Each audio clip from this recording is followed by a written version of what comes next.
बीते 5 सालों में युद्ध की खबरें हमारे लिए आम हो गई हैं। चाहे रशिया और यूक्रेन के बीच टकराव हो या फिर इजराइल और गाजा के बीच, चाहे वेनेजुएला में बम दागे जा रहे हों या मैक्सिको में अपराधियों को गिरफ्तार किया जा रहा हो।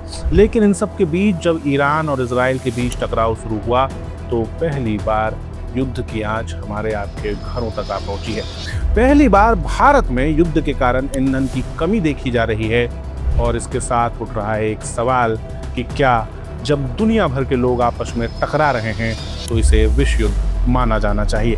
नमस्कार, मैं सौरभ कुमार, आप देख रहे हैं आयुध। आज के वीडियो में विस्तार से समझेंगे आखिर विश्व युद्ध होता क्या है और ईरान और इजराइल के बीच में जो टकराव शुरू हुआ है जिसमें अमेरिका सीधे तौर पर दखल दे रहा है, क्या ये दुनिया को वर्ल्ड वॉर 3 की तरफ ले जाएगा।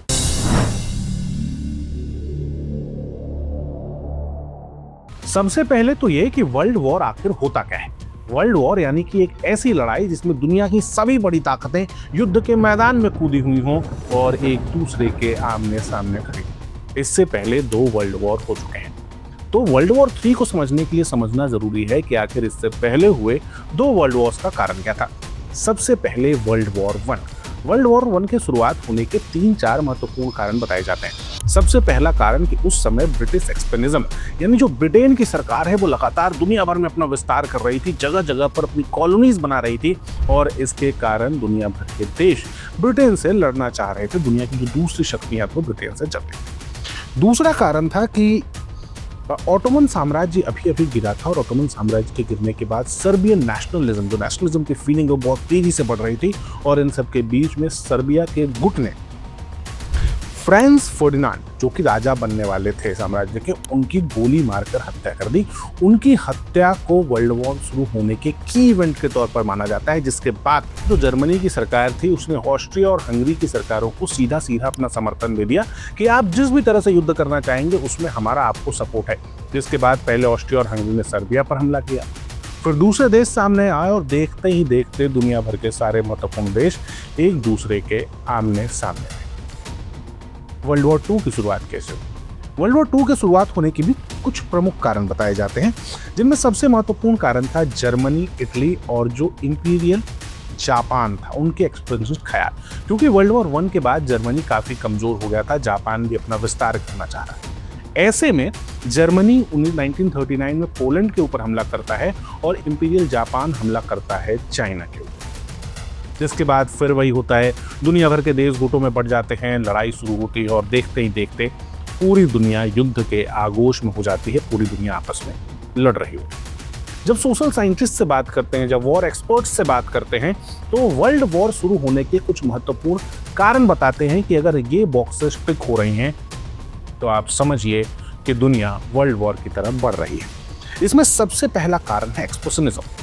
जब दुनिया के बड़ी ताकतें, दुनिया के बड़े देश अपने आप को एक्सपैंड करना चाहते हैं और ज्यादा टेरिटरी कब्जाना चाहते हैं। देखते हैं वर्तमान के हालात क्या हैं। दुनिया की सबसे बड़ी ताकत अमेरिका कनाडा को अपना एक स्टेट बता रहा है, ग्रीनलैंड के ऊपर कब्जा करने के दावे कर रहा है, वेनेजुएला के ऊपर हमला करके वहां के राष्ट्रपति को किडनैप करने के बाद वेनेजुएला के ऊपर अपनी सरकार घोषित कर रहा है। इसके साथ ही ईरान के ऊपर हमला करके अयतुल्ला खमैनी की हत्या करने के बाद ईरान में सरकार बदलने की बात कर रहा है। इसके साथ ही हमारे आसपास के भी जो देश हैं, आप बांग्लादेश देखिए, आप नेपाल देखिए, वहाँ पे लगातार प्रोटेस्ट हो रहे हैं और सरकारों को गिराया जा रहा है। ऐसी सरकारें बनाई जा रही हैं जो अमेरिका के समर्थन। एक तरफ चाइना है, चाइना लगातार वियतनाम के ऊपर अपना अधिकार बताता रहा है और वो कभी भी हमला कर सकता है। इसके लिए लगातार मिलिट्री एक्सरसाइजेस कर रहा है, जिसके बीच दोनों देशों के बीच में तनाव बना हुआ है। चाइना भारत के अरुणाचल प्रदेश को भी अपना हिस्सा बताता है और उसके लिए भी टकराव होते रहते हैं। तीसरी तरफ रशिया खड़ा है। रशिया यूक्रेन से तो लड़ ही रहा है, यूक्रेन की जमीन को कब्जाना चाहता है, लेकिन रशिया के इरादे यहाँ पर खत्म नहीं होते। रशिया भी अपनी पुरानी ग्लोरी को, सोवियत रूस के हिस्सों को वापस से अपने कंट्रोल में लेना चाहता है और अपना विस्तार करना चाहता है। यानी कि जो पहला बॉक्स है वो कि पूरी तरह से टिक हुआ है। दूसरा कारण, जब नेशनलिज्म का बढ़ावा होता है। वर्ल्ड वॉर 2 के बाद जब कोल्ड वॉर खत्म हुआ उसके बाद एक ग्लोबल ऑर्डर सामने आया। कैसी दुनिया सामने आई जहाँ सभी देश आपस में कनेक्टेड थे, एक दूसरे के साथ व्यापार कर रहे थे, एक दूसरे से मिलजुल रहे थे। लेकिन कुछ अमेरिकी एक्सपर्ट्स हैं, दुनिया के सोशल साइंटिस्ट हैं, वो बताते हैं 2016 में जब ब्रेग्जिट हुआ, जब ब्रेग्जिट के देश आपस में अलग हो गए, अमेरिका में डोनाल्ड ट्रंप चुन के आते हैं, उसके बाद दुनिया भर में नेशनलिज्म का उभार दिखाई देता है। दुनिया भर के देशों में ऐसे नेता चुन करके सत्ता में आते हैं जो अपने देश की बात करते हैं और दुनिया के बजाय अपने हितों को आगे रखने को ज़्यादा महत्वपूर्ण देते हैं। चाहे डोनाल्ड ट्रंप ने मेक अमेरिका ग्रेट अगेन का नारा दिया हो या फिर नरेंद्र मोदी भारत के प्रधानमंत्री बने हों। इसके साथ ही आप जॉर्जिया मेलोनी को ले लीजिए, आप तुर्की में एर्दोगान को ले लीजिए, लगातार ऐसे लोग सत्ता में आ रहे हैं क्योंकि नेशनलिज्म की बात करते हैं, वो इजराइल के नेतन्याहू हों या रशिया के पुतिन। तीसरा कारण कि जब ग्लोबल ऑर्डर चेंज हो रहा होता है और दुनिया की ऐसी संस्थाएं जिनके ऊपर जिम्मेदारी है ग्लोबल ऑर्डर को बनाए रखने की, दुनिया में नियम बनाए रखने की, वो संस्थाएं कमजोर होने लगती हैं। कुछ समय पहले तक अमेरिका रशिया को अपने लिए सबसे बड़ा चैलेंज मानता था, लेकिन अब वो चाइना को अपने लिए सबसे बड़ी चुनौती मानता है। दुनिया भर की मैन्युफैक्चरिंग लगातार चाइना की तरफ शिफ्ट हो रही है और ऐसे में अमेरिका चाइना को कमजोर करने की हर कोशिश कर रहा है, चाहे उसकी टेक्नोलॉजी को बैन करना हो, चाहे उनके पास टेक्नोलॉजी ना पहुंच पाए इसकी तैयारी करनी हो, सेमीकंडक्टर्स को रोकना हो, या फिर चाइना को आर्थिक रूप से कमजोर करने के लिए उनके ऊपर बैन लगाने हो, उनके ऊपर टैक्सेस। दुनिया भर के जो देश हैं, कोविड में हमने देखा WHO जिनके ऊपर जिम्मेदारी थी दुनिया भर में रोगों के नियंत्रण की, वो नाकाम साबित। दुनिया भर में युद्ध हो रहे हैं लेकिन यूनाइटेड नेशंस कोई फैसला नहीं ले पा रहा है, और फैसला ले भी रहा है तो उसकी बातों का कोई असर नहीं हो रहा है। भारत जैसे देश लगातार ये बात कह रहे हैं कि जो पुराना ग्लोबल ऑर्डर है वो कमजोर हो चुका है और अब नए ग्लोबल ऑर्डर की आवश्यकता है, क्योंकि दुनिया भर की जो सबसे बड़ी आबादी है उसको ही इस ग्लोबल ऑर्डर में कोई जगह नहीं मिल रही, उसकी बातों को नहीं सुना जा रहा। ऐसे में ब्रिक्स करेंसी बनाने की बात हो रही है। दुनिया के जो बाकी देश हैं वो आपस में साथ आ रहे हैं और अमेरिका की ताकत को, अमेरिका की सुपीरियरिटी को लगातार चैलेंज कर रहे हैं। इसके साथ ही सिक्योरिटी डायलेमा का विषय है। जब दुनिया भर के देश ये देखते हैं कि कैसे दूसरे देश हथियार जमा कर रहे हैं और उसके बाद उनको अपनी सुरक्षा की चिंता होती है और वो भी हथियार जमा करना शुरू करने लगते हैं। जब दुनिया युद्ध में तो नहीं जाती, लेकिन दुनिया का हर देश युद्ध की तैयारी कर रहा होता है। ये तैयारी कर रहा होता है कि अगर युद्ध हो जाए तो कैसे उसका देश मजबूती से खड़ा रहेगा। कुछ रिपोर्ट्स आई हैं 2024 में जो दुनिया भर की मिलिट्री स्पेंडिंग है वो लगभग $2.72 ट्रिलियन तक बढ़ चुकी थी। इस एक साल में दुनिया भर के मिलिट्री स्पेंडिंग में 9.4% की बढ़ोतरी हुई, जो कि कोल्ड वॉर के बाद सबसे ज्यादा बढ़त थी, और ये बढ़त लगातार 10वें साल थी, यानी लगातार 10 साल से दुनिया भर के देश अपनी मिलिट्री स्पेंडिंग बढ़ा रहे हैं। 2024 में यूनाइटेड स्टेट्स ऑफ अमेरिका ने अपनी मिलिट्री स्पेंडिंग, अपनी डिफेंस के ऊपर अपने खर्चों को 5.7% बढ़ाया। चाइना ने इस खर्चे को 7% बढ़ाया है। रशिया 38% बढ़ा चुका है, वो अपनी पूरी GDP का 7% से ज़्यादा सिर्फ रक्षा समझौतों, रक्षा खरीद पर खर्चा कर रहा है। जर्मनी ने अपने खर्चों को 88.5% तक बढ़ाया है। भारत ने अपने खर्चों को 1.6% बढ़ाया है। वहीं फ्रांस जैसे देश अपने खर्चों को 6.1% बढ़ा चुके हैं और जापान ने अपनी मिलिट्री स्पेंडिंग में 21% का इजाफा किया है।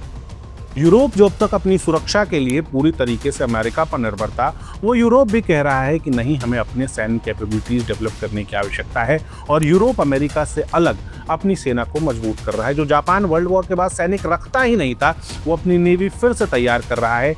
चाइना ड्रोन्स पर बड़ा खर्चा कर रहा है, अपनी मिलिट्री को लगातार मजबूत बनाने की बात कर रहा है। उसके साथ ही भारत भी अपनी मिलिट्री को मॉडर्नाइज कर रहा है। जब दुनिया भर के देश रक्षा पर अपने खर्चों को बढ़ा रहे हों तो क्या ये माना जाना चाहिए कि ये शांति का काल है? क्या ये माना जाना चाहिए कि दुनिया का वर्ल्ड ऑर्डर सुरक्षित है?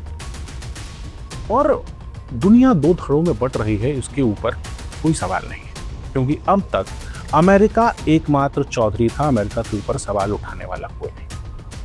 लेकिन जैसे जैसे अमेरिका की ताकत कमजोर हो रही है और चाइना जैसे देश बढ़ रहे हैं, वहीं दुनिया में एक दूसरा वर्ल्ड ऑर्डर खड़ा होता हुआ दिख रहा है, जिसमें रशिया, चाइना और नॉर्थ कोरिया जैसे देश खड़े होते हैं। जब ईरान के ऊपर अमेरिका हमला करता है तो रशिया और चीन उसके समर्थन में खड़े होते हैं।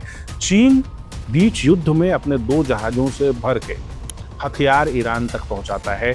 रशिया ईरान की मदद करने की बात करता है। रशिया और नॉर्थ कोरिया लगातार, जब रशिया ने यूक्रेन पर हमला किया उसके बाद नॉर्थ कोरिया उसको हथियार उपलब्ध कराता है, अपने सैनिक रशिया के बिहाफ पर लड़ने के लिए भेजता है, और दुनिया कुछ नहीं कर पाती। यूक्रेन का युद्ध शुरू होने से ठीक पहले चाइना और रशिया 2022 में नो लिमिटेड पार्टनरशिप, यानी ऐसी पार्टनरशिप जिसकी कोई सीमाएं नहीं है, उसकी घोषणा करते हैं। चाइना और नॉर्थ कोरिया के बीच रिश्ते लगातार मजबूत हैं। चाइना उसका सबसे बड़ा इकोनॉमिक पार्टनर है। किसी भी युद्ध की स्थिति में एक देश एक साथ खड़े नजर आते हैं, वहीं दूसरी तरफ खड़े नजर आते हैं अमेरिका और यूरोप, जिनके बीच में विश्वास लगातार घटता जा रहा है, जिनके संबंधों में लगातार कड़वाहट आती जा रही है। और इन सब के बीच जिस देश के ऊपर दुनिया में शांति बनाने की जिम्मेदारी मानी जाती है, जिस अमेरिका को वर्ल्ड पीस का दुकानदार माना जाता है, वो अमेरिका लगातार दूसरे देशों पर बमबारी कर रहा है। पिछले 2 सालों में Iran, Yemen, Syria, Iraq, Nigeria, Venezuela, Somalia और मैक्सिको अमेरिकी बमों के नीचे आ चुके हैं। ऐसे में सवाल आम हो जाता है कि क्या वर्ल्ड वॉर 3 की शुरुआत हो चुकी है और हमें बस इसके बारे में पता नहीं है, या फिर ये सब बस छोटी छोटी लड़ाइयाँ हैं जो अलग अलग चलती रहेंगी और दुनिया फिर कभी वर्ल्ड वॉर के मुहाने पर खड़ी नहीं होगी। क्योंकि बात आइंस्टाइन की याद आती है, जिन्होंने कहा था कि मुझे ये नहीं पता कि वर्ल्ड वॉर 3 कैसे लड़ा जाएगा, लेकिन मैं एक बात स्पष्ट रूप से कह सकता हूँ कि वर्ल्ड वॉर 4 लाठी और डंडों से लड़ा जाएगा। आपको क्या लगता है, कमेंट करके बताइए। इसके साथ ही इस तरह के वीडियोस के लिए लगातार आयुध से जुड़े रहिए। आपका बहुत बहुत धन्यवाद। लगातार जुड़े रहने के लिए आयुध को सब्सक्राइब जरूर करें।